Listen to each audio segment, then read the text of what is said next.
Hi everybody. So we are about to finish our this book and it's like almost concluding chapters है ना, हमारे थोड़े से chapter बचे हैं अभी इस वीडियो के बाद में एक पोइम बचेगी और फिर कुछ जो सेकंड बुक से अपनी फुट प्रिंट्स विदाउट फीट उसके हम रिव्यू करेंगे, ठीक है. So okay, start from the chapter 10th the sermon of Benares. Banaras का उपदेश या प्रवचन. सो बहुत वेल नोन स्टोरी है, बहुत प्रसिद्ध कहानी है और ये हमने बहुत से हिंदी साहित्य में दूसरी जगह पर और एक लोक कथा के रूप में बहुत बार पढ़ी हुई है. So Gautam Buddha began life as a prince named Siddhartha. So देखिए, सिद्धार्थ नाम किसका था? गौतम बुद्ध का था. ये क्वेश्चन भी कभी मल्टीपल चॉइस में आ सकता है. What was the name of Gautam Buddha? So it was Siddharth. Siddharth के नाम से उनका था, बाद में बुद्ध बने थे ना. So in northern India at 12 he sent away for schooling in the Hindu sacred scriptures and 4 years later he return home to marry a princess. 12 साल की उम्र में पढ़ने के लिए गए और 4 साल बाद में 16 years ऑफ एज ही गॉट मैरिड. उनकी शादी कर दी गई.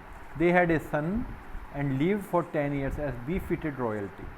ठीक है, उनका बेटा भी था और 10 साल तक उन्होंने शासन किया. ठीक है, तो महात्मा बुद्ध का हमें पता भी है, हिस्ट्री में भी आता है, ये उनकी बैकग्राउंड है. At about the age of 25 the prince heretofore shielded from the suffering of the world, while ever hunting chanced upon a sick man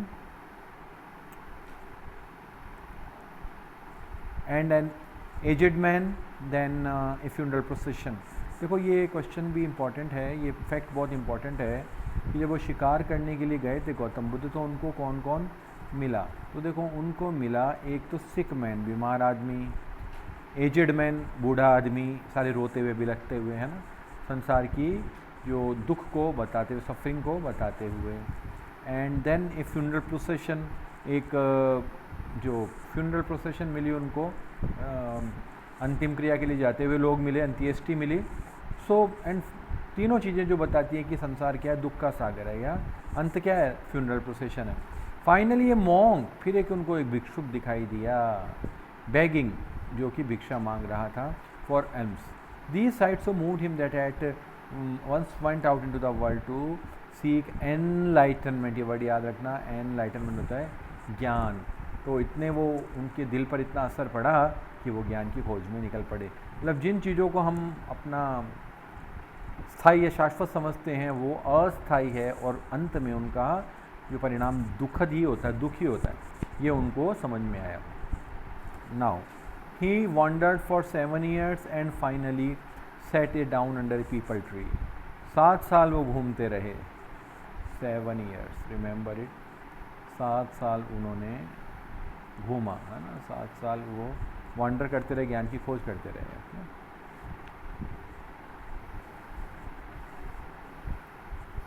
सो हमें फैक्ट सारे याद करने. गौतम बुद्ध, इनका नाम सिद्धार्थ था और उनका शादी भी हो गई थी, एक बच्चा भी था, उनका बेटा भी था, और राहुल जिसका नाम था. और बाद में उनको 4 चीज़ें मिली, उनमें हमने अभी देखा है, लास्ट में जो भिक्षुक मिला उनको, उसमें ही शांति नज़र आई.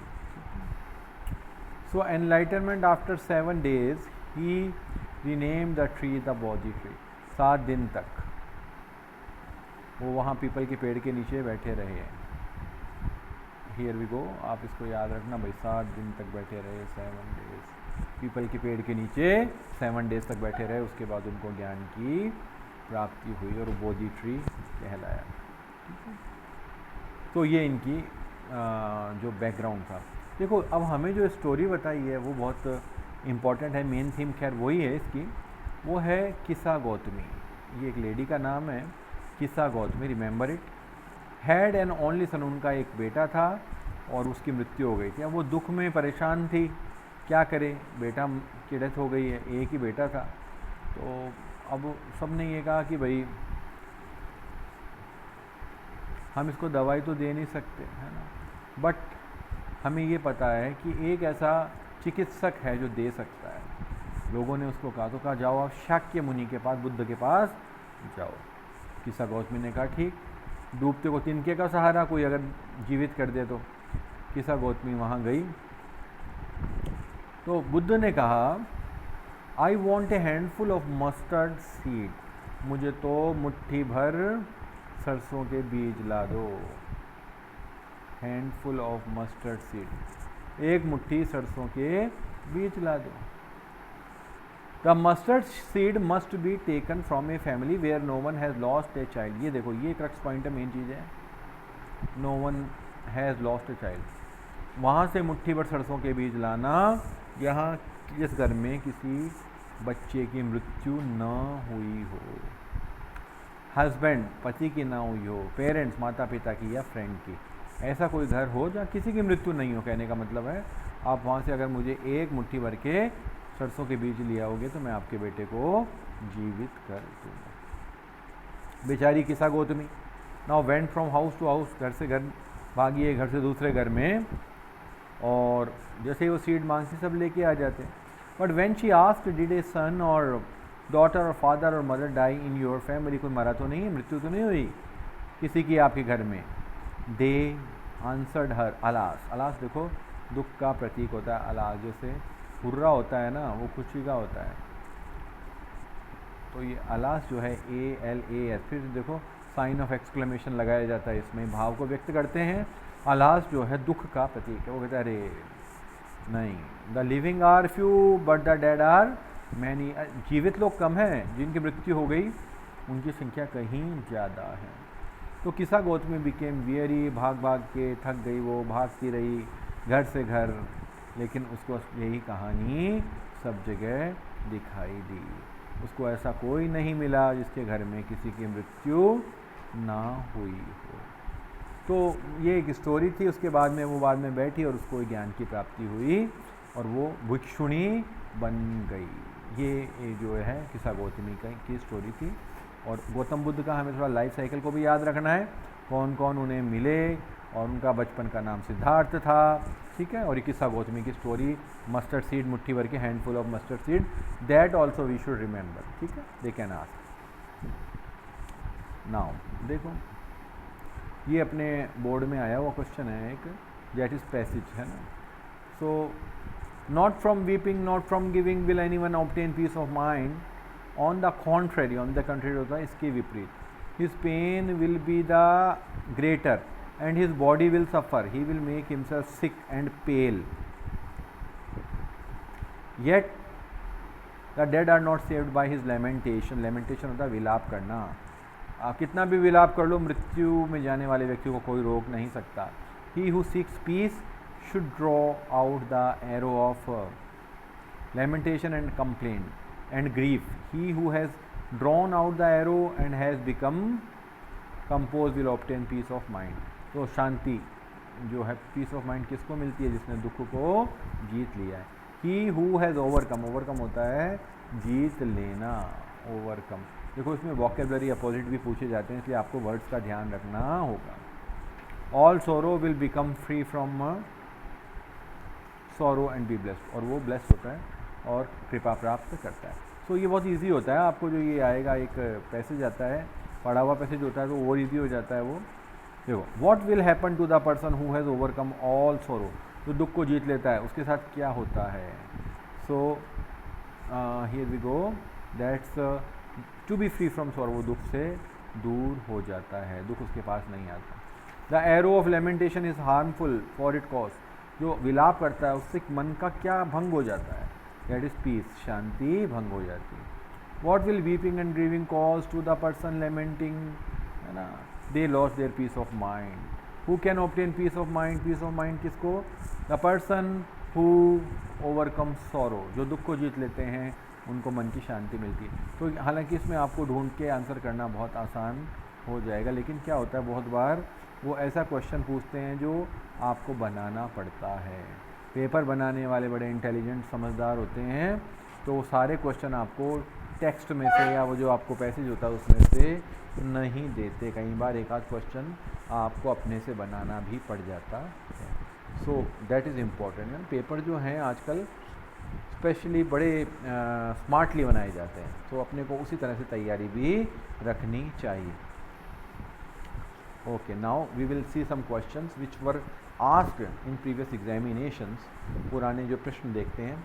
When her son dies Kisa Gotami goes from house to house, what does she ask for, does she get it, why not. जब उसके बेटे की मृत्यु हो गई तो किसा गौतमी भागी भागी घर घर गई। किस बात के लिए गई और क्या मिला और क्या नहीं मिला, देखो। When her son dies Kisa Gotami goes from house to house to ask for medicine to save her son's wife, अपने बेटे की लाइफ के लिए दवाई लेने गई थी।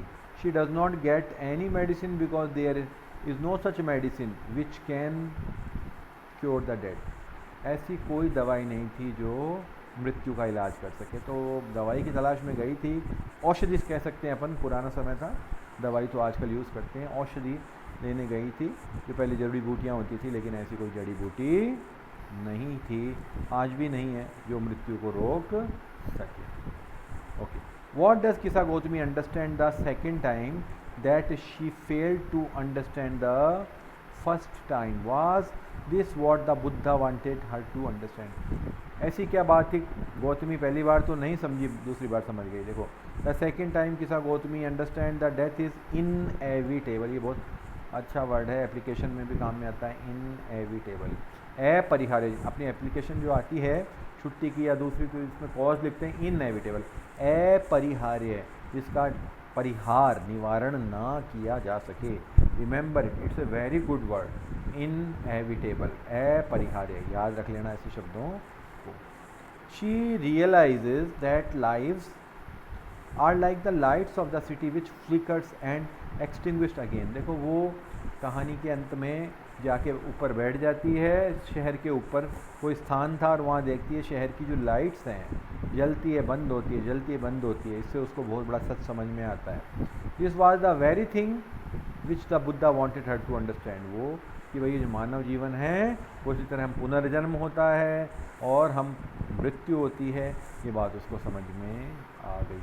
और जो उन्होंने मस्टर्ड सीड से, आप याद रखना, हैंडफुल ऑफ मस्टर्ड सीड्स, है ना, मुट्ठी भर जो मस्टर्ड सीड थे, सरसों के बीज थे, उसमें उन्होंने उसको मैसेज समझा दिया। Now what ultimate truth did Gautami learn and how, कैसे सीखा उसने, अंतिम सच क्या था। When Gautami did not get mustard seed from anywhere, she sat down by the side of the road. जब गौतमी को कहीं से भी सरसों के बीज नहीं मिले, हमने अभी देख लिया क्यों नहीं मिले, क्योंकि वो उस घर से लेने थे जहाँ पर कोई व्यक्ति ना मरा हो, है ना। From that house where nobody died ever, कभी भी किसी की मृत्यु ना हुई हो, ऐसा कोई घर हो ही नहीं सकता है ना। By the lights of the city, फिर वो रोड के पास बैठ गई, वहाँ शहर की जो लाइट्स थी, दी प्रकाश था। Gotami learned the fate of man, वो समझ गई जो इंसान का भाग्य क्या है। She learned that their lives are like lights, as the light flicker up and extinguish again, so is the life of living beings that flickers up and extinguish again. जैसे लाइट जलती है बंद होती है, वैसे मानव जीवन भी समाप्त होता है, फिर दोबारा पैदा होते हैं। Knowing that death has not spared a house, death has not spared a house, देखो ये याद करने वाली बात है, death has not spared a house, मृत्यु ने एक भी घर नहीं छोड़ा है। ये बात आप इस सेंटेंस को याद करना, है ना, याद रख लेना, it will help you. Okay, she became weary and hopeless, she sat down at the wayside watching the lights of the city, while watching the flickering and extinguishing of lights she learned it। ठीक है, जब उसने lights को bulb जलते बंद होते देखा तो उसको ये सबक मिल गया। Okay, another question, how can one get peace of mind, ये भी बहुत अच्छा है कि पीस ऑफ माइंड कैसे मिले, मन की शांति कैसे मिले। It is very hard for a person in this mortal world to get peace of mind, मरणशील संसार है, बड़ा मुश्किल है मन की शांति प्राप्त करना। If you do not get peace of mind, we will make our self sick and pale, our body will suffer pain, है ना। कई तरह की बीमारियां हो जाती हैं, मन की भी हो जाती है, शरीर की भी हो जाती है। if we really want to get the peace of mind, we should draw out the arrow of lamentation, complaint and grief. ठीक है, तो हमें क्या, अगर हमें इन चीज़ों से दूर रहना है, शांति प्राप्त करनी है, तो हमें ये जो प्रपंच हैं, है ना, रोने के, दुख मनाने के और इन सब से दूर रहना होगा. Peace of mind can not be obtain from grieving. रोने से, विलाप करने से, वीपिंग, हमें पीस ऑफ माइंड नहीं मिल सकता. If we draw out this arrow, अगर ये हम मन से निकाल दें, है ना, ये प्रपंच या ये तीर जो है, वी विल बिकम कंपोज्ड. मतलब लेमेंटेशन है, ग्रीफ है और डिससेटिस्फेक्शन है, अगर हम इनको निकाल दें तो वी विल ऑब्टेन पीस, हमें शांति प्राप्त हो जाएगी.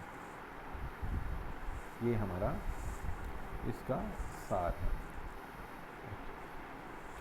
Now another question is describe the journey of Siddharth Gautam becoming the Buddha. जो हमारे चैप्टर के शुरू में था, सिद्धार्थ गौतम बुद्ध कैसे बने. देखो, सिद्धार्थ गौतम वादे प्रिंस राजकुमार थे. He got the education of the Hindu sacred scriptures. Scriptures बोलते हैं धार्मिक ग्रंथों. हिंदू धार्मिक ग्रंथों की उनको क्या मिली थी, एजुकेशन मिली थी, शिक्षा मिली थी. He remained unknown to the suffering of the world. राजकुमार थे, महलों में रहते थे, उनको पता ही नहीं था दुख या पीड़ा क्या होती है. At the age of 25 he came across the sufferings of the world. 25 साल की उम्र में उनको पता पड़ा. He was moved by the suffering of the world. वो बड़े ही, उनका हृदय जो परिवर्तित हो गया इससे. And went out in to the world to seek enlightenment. और ज्ञान की खोज में वो निकल पड़े. Concerning the sorrows he witnessed he wondered for 7 years. देखो, आपने को यही बात याद रखनी है, वो कितना घूमे. तो यहाँ 7 ईयर्स, देखो 7 ईयर्स तो वो वंडर किया या घूमे उन्होंने ज्ञान की समाप्ति में. और एक चीज़ और अभी आई थी, 7 डेज ही रहे under the people tree. People tree जो बोधि वृक्ष कहलाता है, बाद में उस 7 दिन उसके नीचे भी बैठे. And finally set down under A people tree. He got enlightenment under that tree. Enlightenment होता है ज्ञान, जो उनको ज्ञान प्राप्त हुआ, एनलाइटनमेंट, रिमेंबर इट, है ना, वो भी उनको वहीं प्राप्त हुआ पीपल के पेड़ के नीचे. Under that tree after 7 days. और 7 दिन में प्राप्त हुआ. देखो, अब ये याद करने वाली बातें आ गई. 7 साल, 7 ईयर्स वॉन्डर्ड, घूमे वो ज्ञान की खोज में. और ज्ञान कितने दिनों में प्राप्त हुआ, 7 दिन में, 7 डेज में. सो जब भी आप ये चीज़ें लिखो, अंडरलाइन दें, उनको अंडरलाइन करो, ताकि एग्जामिनर को पता चले कि you have a deep knowledge, आपको अच्छा ज्ञान है. Since then he became known as a Buddha. उसके बाद वो बुद्ध कहलाने लगे. बुद्ध का मतलब ये होता है जिसको ज्ञान प्राप्त हो गया हो. तो बच्चों, ये अपना ख़त्म हो गया. अब एक स्मॉल पोइम और है, बड़ी अच्छी पोइम है, और ये एक लेखिका की है, पोइटेस है, कवियत्री जी है. द ट्रीज, वृक्ष. एड्रियन रिच है इसकी जो पोइटेस है. एड्रियन रिच अमेरिकन पोइटेस हैं, बड़ी रेडिकल हैं, फेमिनिस्ट थी वो, नारीवादी थी. तो when ever you go through with poems, you must remember those poet और पोइटेस. जब भी आप पढ़ो ना कविताएं, तो ये तो एक अनिवार्य शर्त है, आपको पोइट का नाम, पोइटेस का नाम याद होना चाहिए. और अगर उनकी कोई अच्छी बुक है या उनका कोई अच्छी चीज़ है, तो यू शुड मेंशन दैट, आपको उसका भी वर्णन करना चाहिए. देखो, बड़ा सिंपल सा चैप्टर है, पर बड़ा गूढ़ अर्थ है इसका. The trees inside are moving out into the forest. लेखिका कहती है, जो मेरे घर में जो पेड़ हैं वो बाहर जा रहे हैं आज. तो कहाँ, फॉरेस्ट, जंगल में. The forest that was empty. उस जंगल में जा रहे हैं जो क्या है, खाली है. ऑल दीज डेज, इन दिनों में. Where no bird. पर जंगल खाली हो गया क्योंकि लोगों ने पेड़ों को घरों में लगा लिया. देखो, इसमें जो कवियत्री जो प्रकृतिवादी संदेश देती है, जैसे कहते हैं ना हम बर्ड्स को केजेस में बंद करते हैं, पक्षियों को पिंजड़े में, वैसे ही कहते हैं जो वृक्ष हैं उनको गमलों में लगाने के लिए नहीं है, वो जंगलों में लगाने के लिए. जंगल उनका मूल स्थान है. होता है ना, ऐसा कई बार हम पढ़ते हैं कि जो गमले में पौधा होता है, ना तो वो बढ़ता है और ना वो सूखता है, हरा रहता है लेकिन बढ़ नहीं पाता उसकी. कुछ इस तरह की बात को कही उन्होंने. तो where no birds could seed, no insect hide, no sun bury its feet in shadow. The forest that was empty, all these will be full of trees by morning. पूरा जंगल खाली हो चुका है क्योंकि सारे वृक्ष लोगों ने घरों में लगा दिए हैं वहाँ से हटा के. लेकिन सुबह तक सारा जंगल भर जाएगा. All night the roots work to disengage themselves from the cracks in the veranda floor. बरामदे के फर्श में लगी हुई जो जड़ें जोर लगा रही हैं बाहर निकलने के लिए. The leaves strain down, strain towards the glass. Small twigs still with exertion. And पत्तियाँ भी पूरा प्रेशर लगा रही हैं. टहनियाँ थक गई हैं अब जोर लगा लगा के. Long cramped boughs shuffling under the roof. छत के नीचे जो शाखाएं हैं लाइक न्यूली डिस्चार्ज पेशेंट, जैसे कोई नया नया, ये उसने कंपेयर किया लेखिका ने, एड्रियन रिच ने, कि जैसे कोई पेशेंट अभी डिस्चार्ज ही हुआ है, हॉस्पिटल से निकला है, तो अभी एकदम ठीक नहीं होता ना, थोड़ा सा मदहोश सा होता है, थोड़ा सा नींद की तरह होता है वो, है ना. तो इस तरह से उसका उससे किया है. हाफ डेज, ये देखो ये उसका कंपैरिजन है. पोइट्री में तो यही होता है ना, क्या कंपैरिजन किया है उन्होंने, वो इम्पोर्टेंट होता है. हाफ डेज, है ना, तो आधा जागा हुआ था. Moving to the clinic door, जो क्लिनिक डोर से निकलता है, वैसी स्थिति वृक्षों की हो रही है. आई सिट इन साइड, मैं अंदर बैठती हूँ. Doors open to the veranda, बरामदा के दरवाज़ा खुला है. राइटिंग लॉन्ग लेटर्स, लंबे लेटर लिख रही हूँ. In which I scarcely mention the departure of the forest from the house. उसमें मैंने इस बात का मुश्किल से ही वर्णन किया है कि जंगल जो है मेरे घर से बाहर निकल रहा है. द नाइट इज़ फ्रेश, रात्रि जो है बिल्कुल तरोताज़ा वाली है. द होल मून शाइन्स, जो पूरा चंद्रमा चमक रहा है. In sky still open, the smell of leaves and lichen still reaches like a voice in to the rooms. Lichen शैवाल को बोलते हैं, जो काई होती है, जो पत्तियों की, शैवाल की गंध भी आ रही है. सो हियर कंक्लूडिंग स्टैंजा है. देखो, my head is full of whispers, जो मेरा सिर है फुसफुसाहट से भर गया है. एड्रियन रिच कह रही हैं, which tomorrow will be silent, लेकिन कल ये बिल्कुल शांत हो जाएगा. Listen, the glass is breaking, सुनो, जो ग्लास है, शीशा है, वो टूट रहा है. The trees are stumbling forward, लड़खड़ाते हुए पेड़ आगे बढ़ रहे हैं. इन टू द नाइट, रात्रि में. Winds rush to meet them, हवा दौड़ी आ रही है उनसे मिलने के लिए. The moon is broken like a mirror, ये फिर उन्होंने प्रकृतिवादी जो कंपेयर किया है, चंद्रमा भी जो है शीशे की तरह टूटा हुआ है. Its pieces flash now in the crown of the tallest oak, oak के जो पेड़ हैं, बलूत के पेड़ हैं, उस पर चंद्रमा के टुकड़े फ्लैश कर रहे हैं, चमक रहे हैं. तो जैसा हमने बताया आपको अभी, एड्रियन रिच जो है वो इसकी पोइटेस है, बड़ी नामी अमेरिकन पोइटेस है एड्रियन रिच. तो हमेशा आप ये याद रखो. और यूएसए की थी, फेमिनिस्ट थी और रेडिकल थी. तो ये अपना ज़्यादा नंबर लेने का फार्मूला यही है. राइटर्स के बारे में भी थोड़ा, पोइट के बारे में भी थोड़ा सा उल्लेख किया जाना चाहिए.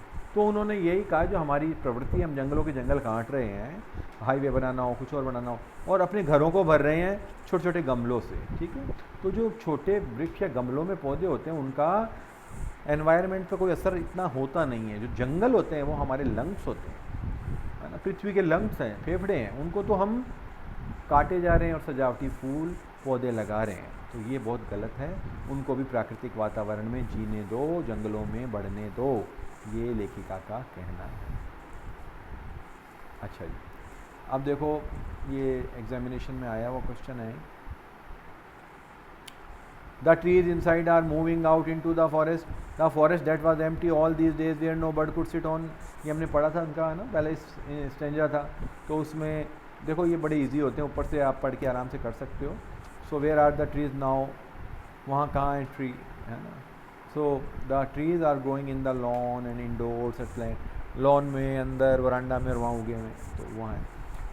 How will the empty forest change overnight, जंगल तो खाली पड़ा है जैसे एड्रियन रिच बताती हैं, तो ओवरनाइट मतलब रात भर में क्या हो जाएगा. The plants and trees in the house will move out in to the empty to fill it with lust flora, वनस्पति से भर देंगे, हरा भरा कर देंगे. सारे के सारे वृक्ष क्या कर रहे हैं, वो बगावत कर दी उन्होंने, और वो आज घर छोड़ के जा रहे हैं. तो बड़ी ये नेचुरलिस्टिक एक प्रकृतिवादी कविता है एड्रियन रिच की, जो उन्होंने सरल भाषा में और एक संदेश देने के लिए दी है. Okay, thanks for watching guys, bye.